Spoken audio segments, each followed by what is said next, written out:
name is Joe Fox. I'm a local Texas historian and Texas middle school teacher. If it sounds like I might be talking to you guys like you're seventh graders, my apologies. It's well, today my presentation is early doctors in medicine in the Republic of Texas, and we have the current Healing Hands exhibit here at the History Center, which you see around you. If you look over here, you'll see a panel I helped design, Diseases in Early Aransas County. Now that title is a little bit misleading, and I realized this a little bit when I was coming here today, because the section I'm talking about, mainly in the 1830s and 40s, Aransas County didn't exist yet. So what we were, let's see here, this is going. If I can get this slide going. We'll just do this. There we go. What we were originally in the 1820s, after 1821, Mexico gets its independence from Spain. And in the years afterwards, they start the impresario program. They're trying to bring in Texas colonists here to Texas. American colonists here to Texas, starting with maybe our most famous impresario, Stephen F. Austin. On the coast, there was an Irish impresario, a gentleman from Wexford, Ireland, named James Power. So if you look at the map right here, you can see Powers Grant with Aransas Bay, Copano right here. And that port of Copano was a very important port in Mexican and during Mexican Texas, because it led inward to they had a mission in a small Irish town called Refugio. So a lot of people ask, why is it pronounced Refugio instead of Refugio or Refugio? And the answer is you had Irish settlers there who spoke Gaelic, and when they tried to pronounce it, they added in an R. So Refugio. So the story, though, Power's story here really intersects with this exhibit well, because one thing that we don't really appreciate here in the modern era as much is the miracle of modern medicine. In the 1800s was a kind of a testing ground. A lot of medicines were, you had the medicine show and snake oil salesman, but a lot of times life on the early frontier was pretty tough. You didn't have access to hospitals like we do today. And that was doubly true for Power and his colonists. So I guess before I get into the story of the first Irish here, one historian calls the story a very turbulent and harrowing trip by the early Irish immigrants to the Texas coast. One historian calls it the Irish Trail of Tears to Texas. So to put this, Power moves here. He originally immigrates to New York, comes down to New Orleans, and ends up in Mexico, where he becomes a Mexican citizen and impresario. And he marries into a wealthy Mexican landowning family in Texas, the Ortiz, and his wife is named Dolores. So he has, one year he's been awarded in Impresa, a land grant here on the Texas coast, which includes modern day Rockport. He has 1 year to make it happen. He has to figure out a way to bring colonists, an X number of colonists to this colony. So he is leaving, he's departing on a ship, when all of a sudden his brother-in-law shows up and waves him down on horseback, saying, your wife has just had your first child. So James Power is left with the choice. Do I stay here for the birth of my first child, or do I take this trip, bring colonists back from Ireland, make this colony happen, and provide a fortune for my family? He chose Ireland. So he went off, this was in 1833, makes a trip over. Ireland at that time was a colony of Great Britain. And it was said that Irish citizens didn't even exist then. There were limited land rights over there. So there were people in Wexford, even though it was a wealthier part of Ireland during this time. But Power was able to get people from his hometown to enlist on this venture. So they came back on 3 ships, made a pit stop in New Orleans, and ended up in Copano Bay in the middle of a storm. So imagine just this beautiful day we have out there on a turbulent and rainy day, and 3 ships coming in, and each of them wrecked on a sandbar coming into Copano Bay. The next day, they had sent a couple of folks out for help over at Copano Bay. They bring the ships back, but a couple of the colonists are sick. And sure enough, it was cholera. And a very deadly disease, which I'll describe the symptoms of a little bit more detail, but basically cramps, vomiting, diarrhea to the point of dehydration and death. That pit stop in New Orleans, you get it by drinking contaminated water. Several of Power's colonists had drinking in infected water and were now sick with cholera. So they had to quarantine. So just imagine coming in this 3 month journey by boat all the way across the world, coming in the middle of a storm, shipwrecking, and then you have to be isolated for 2 weeks while people around you are dying from a disease. In one case, this is Rosalie Hart talking about her father Thomas dying from cholera in Copano Bay. She said, "I saw them wrap my father in a blanket and bury him. I was very sick and lying on a pallet with him when he died. I thought at first he was only sleeping, but when I tried to waken him, I found he was dead. We were in a strange country, thousands of miles from friends and relations, on a sand beach exposed to the burning heat of summer, or drenched by rain through the day, and at night surrounded by wild animals." So, yeah, just imagine traveling all that way to what to them would have been like a wilderness, and only to get sick from a disease and to pass away. So a lot of people don't know today, you look out on Aransas Bay, we don't know exactly where that shipwreck happened or where Thomas Hart was buried, but somewhere out there, there are Irish settlers who were buried out there. And his wife, the choice he made by making the trip. Well, you can read more about that in Aransas Life of Coastal County book. Susan Hastings doesn't mention that, unfortunately. I'd imagine not too happy. Probably in hindsight, I told you so, maybe. Well, a little bit more on this. So James Power brought 350 Irish immigrants from Wexford in the ships called the Wildcat and Sea Lion. And I think I got a little bit ahead of myself in the presentation. But they stopped in New Orleans, and several of Power's colonists caught cholera, and then they shipwrecked here. And this legacy is something that still unites us back with Ireland. If you go to the county of Ballygarrett, that's where Wexford is, you'll see it says they're twinned with Refugio, Texas. So I guess a little bit more about this. So out of Power's 350, about 100 to 150 passed away from cholera. So this was very devastating. Around the same time, cholera was sweeping through the Republic of Texas. So it wasn't just the Irish who got it, it was already here.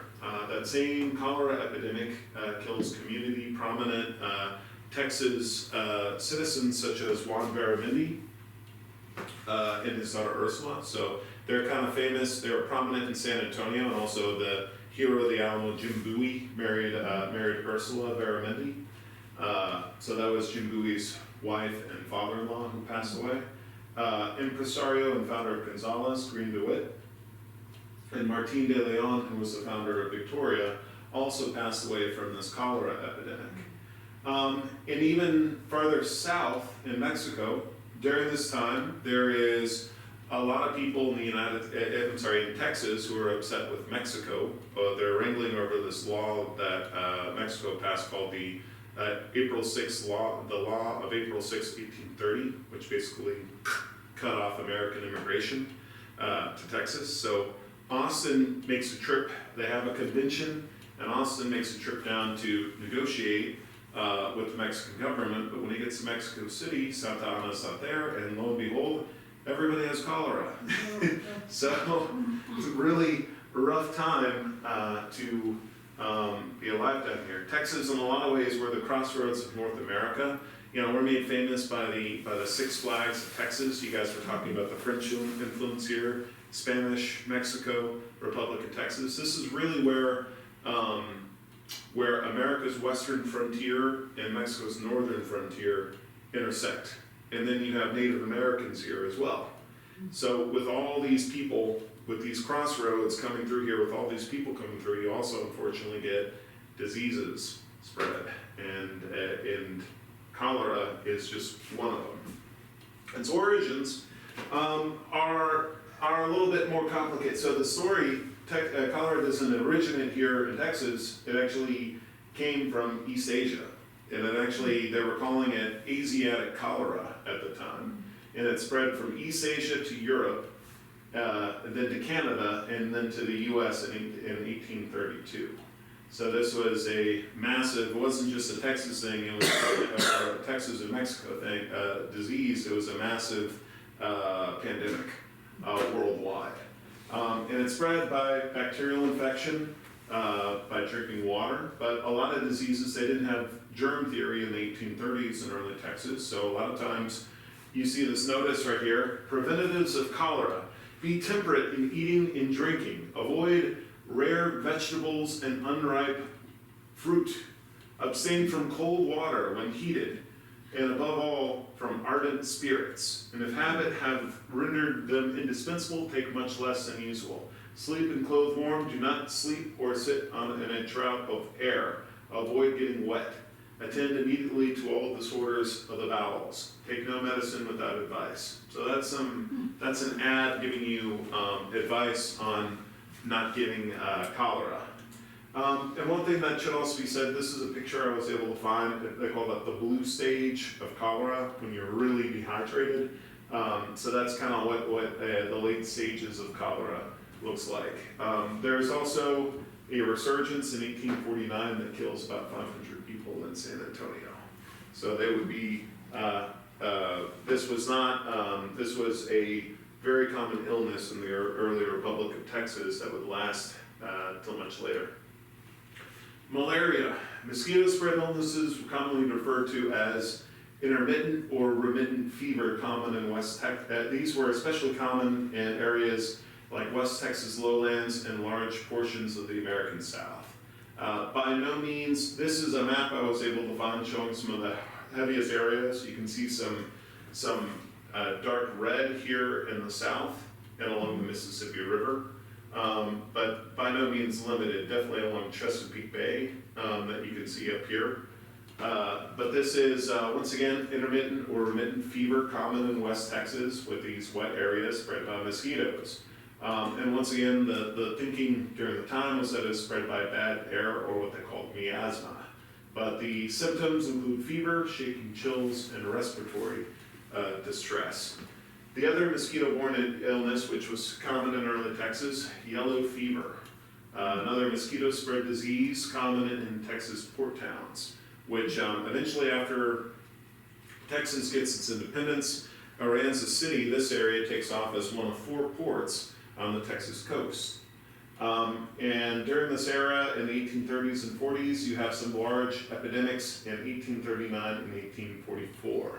So symptoms of this yellow fever include jaundice or yellow skin, hence the name of the disease, fever, black vomit, as well as liver and kidney failure.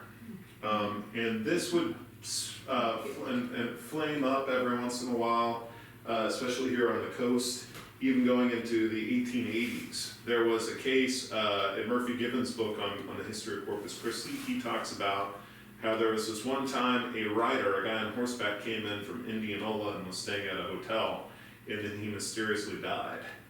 And everybody was immediately like, oh geez, it's probably yellow fever. They just had an epidemic over there.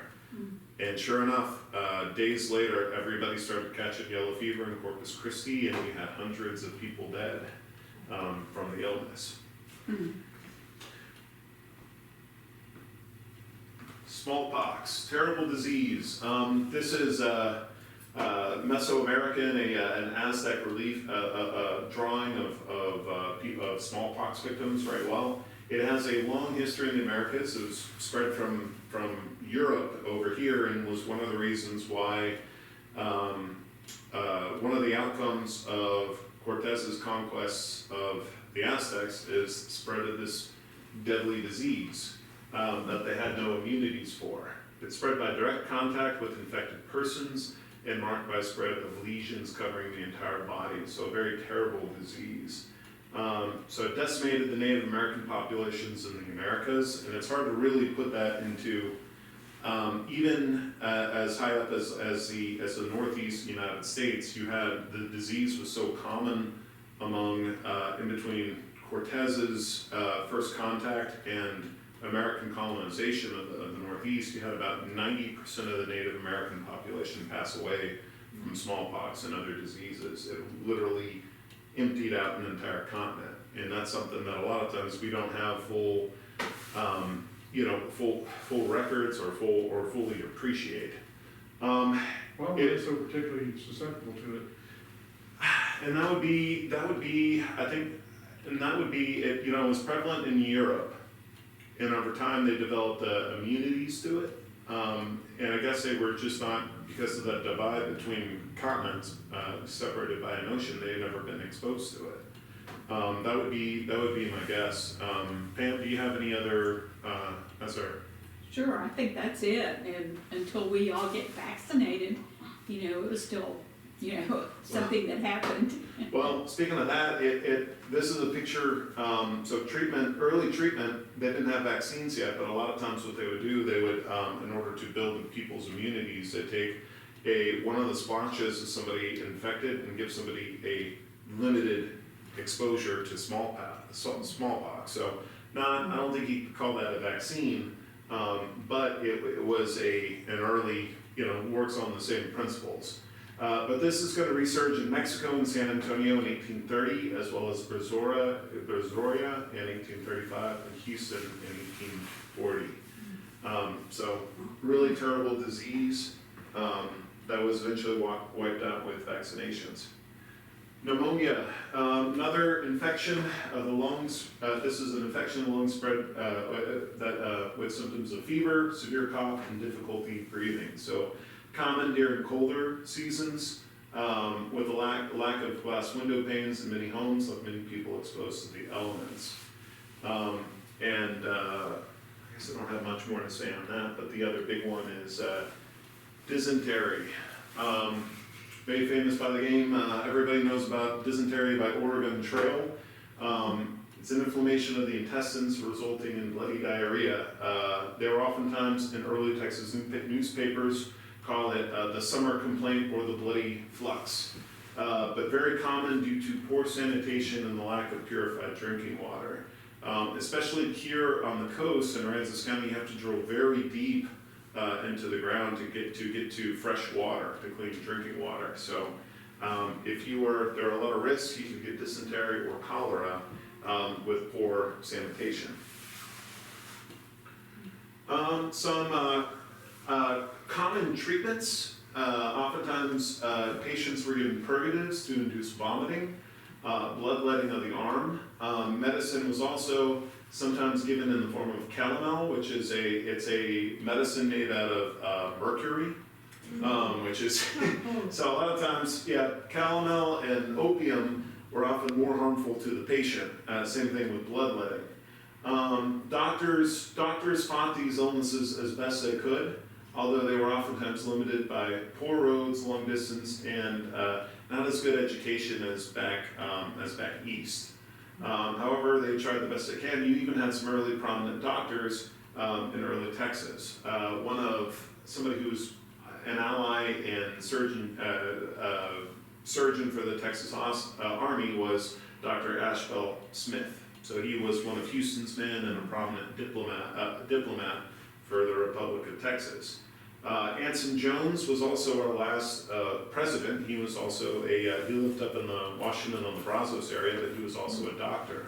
So well-respected doctors were generally seen as well-respected and leaders in their community.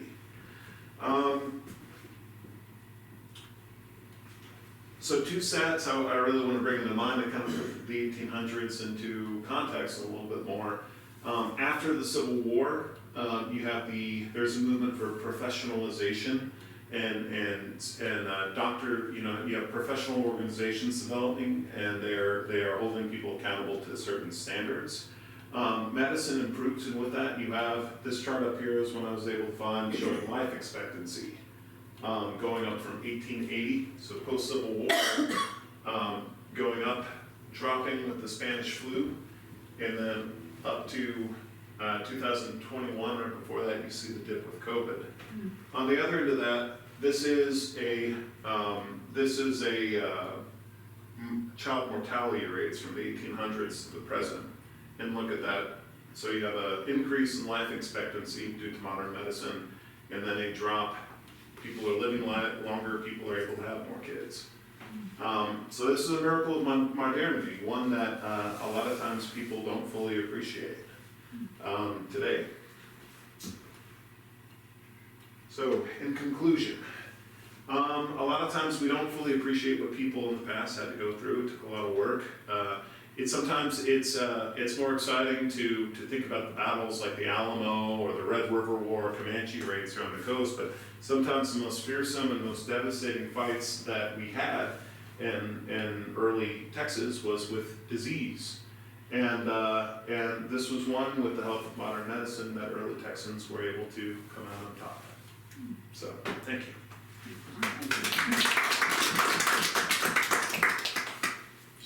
So what was the most important, I guess, development in medicine that turned life expectancy around during this time frame? I think it'd still be too early for vaccinations at this point. I think, correct me if I'm wrong on that, but I think Jonas Salk invented the polio vaccine. I think that was 1930s, I want to say. 40s. 40s, yeah. So vaccinations are still a ways away, but the big changes are going to be with improved medicine. You have professional organizations developed with doctors that are kind of marking down like, okay, calomel, giving people mercury doesn't really work. We've been testing this and we're not seeing a lot of improvement in patients. Sometimes it's time to be sick. Yeah. So part of that is advances with war, but also you have full mobilization and people are testing out different types of cures. And one of those is also I don't remember the full story of who it was. There was an experiment done. It used to be seen as a mark of pride if a doctor had like a bloody apron. Or because that says lots of experience, you've helped a lot of people. And there was a doctor who said, wait a second, I did a test and my patients seem to live more if I wash my hands after treating them.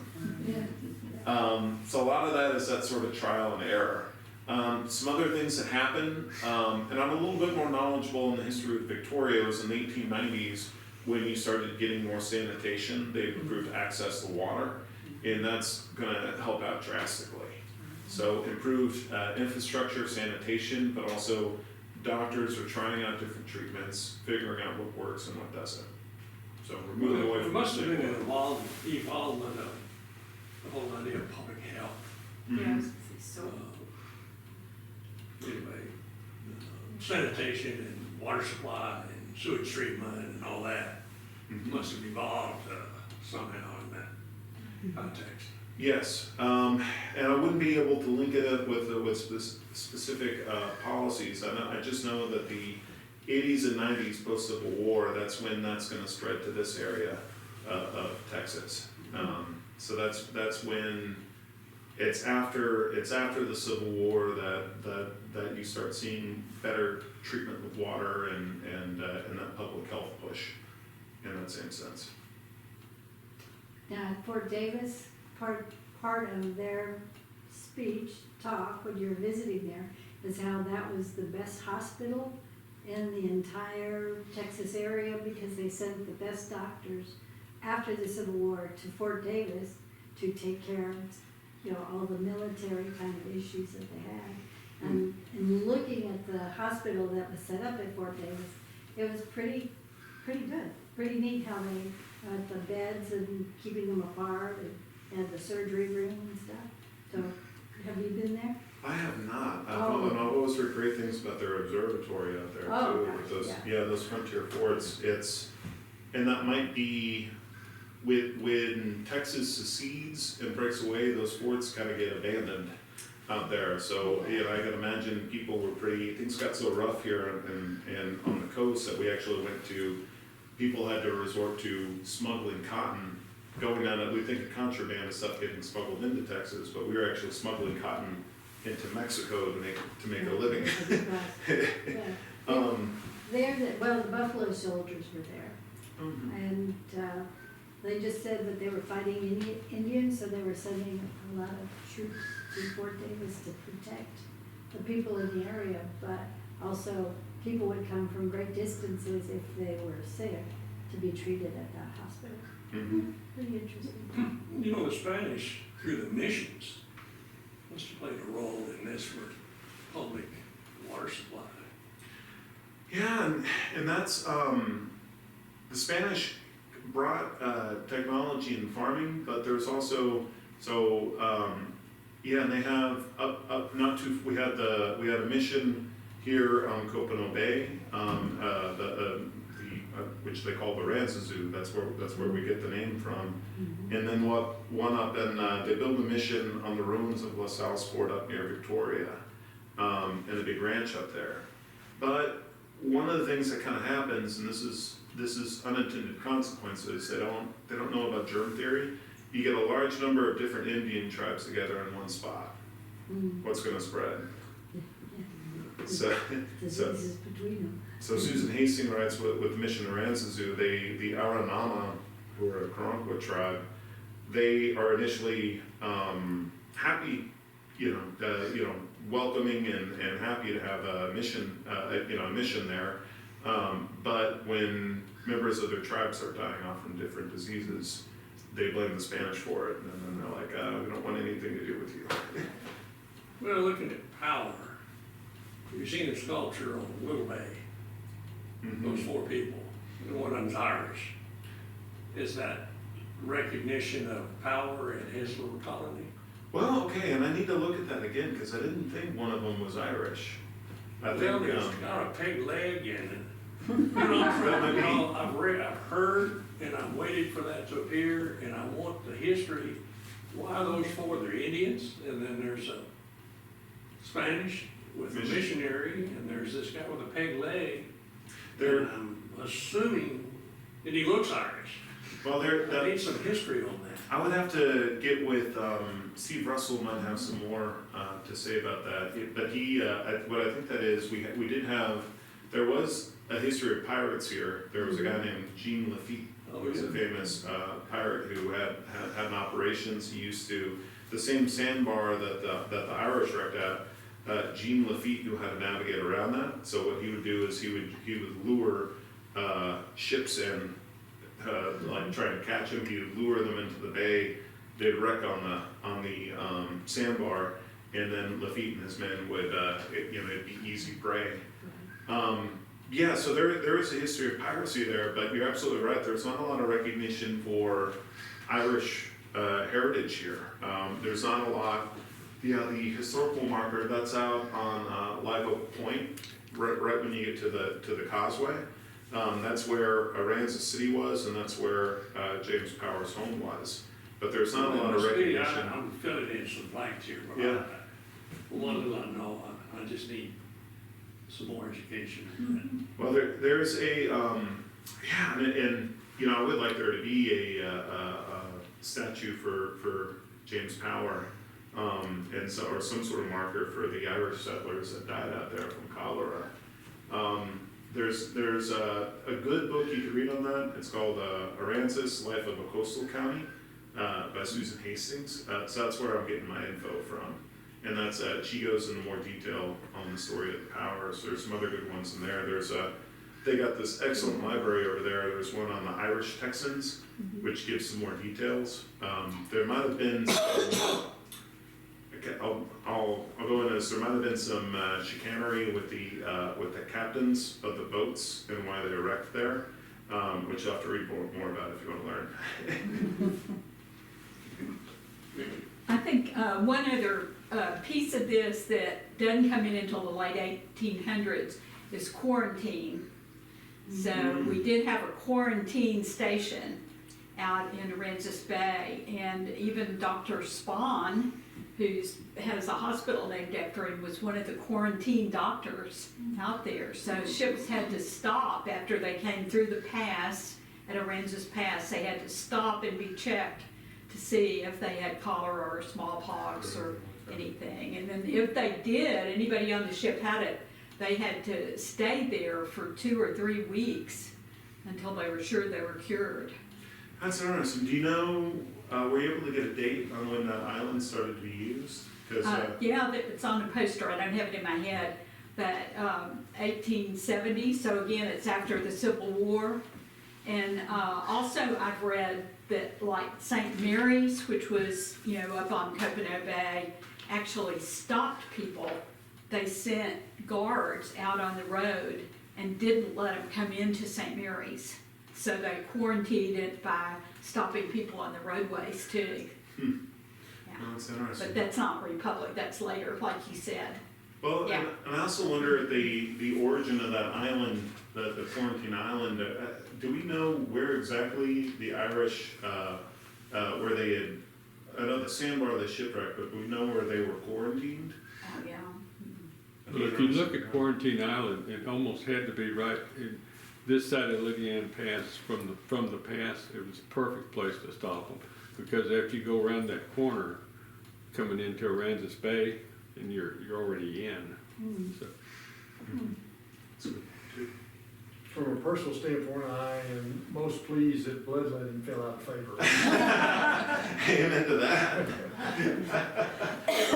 Do you think we should bring back calomel and mercury treatment? Not real well about that either. Okay. Well, thank you guys. I'll be sticking around if you guys have any more questions. Thank you guys for joining us this Sunday afternoon. It's great to have you all here. Very good. Thank you. Thanks for joining.